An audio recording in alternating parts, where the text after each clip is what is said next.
ఇదే విజయ సంకల్ప యాత్ర ముఖ్య ఉద్దేశం ఏంటంటే ఇవన్నీ ప్రజలకు మళ్ళొకసారి ఏకరువు పెట్టడం, ప్రజల ఆశీర్వాదం పొందడం, మాకు కట్టబెట్టండి, మా చేతిలో పెట్టండి అధికారాన్ని.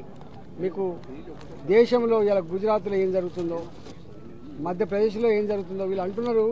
నార్త్ ఇండియాలో ఏముందని చెప్పి కేసీఆర్ అనే కదా. నేను ఈ మధ్యకాలంలో భారతీయ జనతా పార్టీలో జాయిన్ అయిన 3 సంవత్సరాలు అవుతుంది. నేను యూపీకి పోయినా, నేను గుజరాత్కు పోయినా. నేను గుజరాత్లో నర్మదా రివర్ ఫ్రంట్ చూసి నేను కరీంనగర్లో కూడా ఒకటి రివర్ ఫ్రంట్ పెడుతున్నాను. నేను అన్ని రాష్ట్రాలు తిరుగుతున్నా.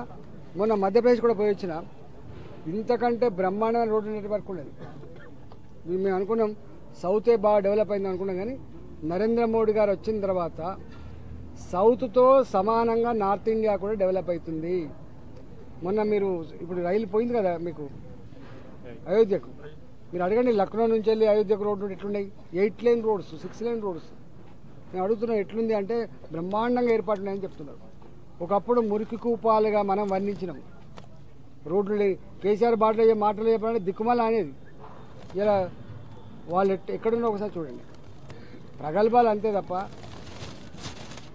అవన్నీ చెప్పి ప్రజల ఆశీర్వాదాన్ని పొందడానికి వచ్చిందే విజయ సంకల్ప యాత్ర.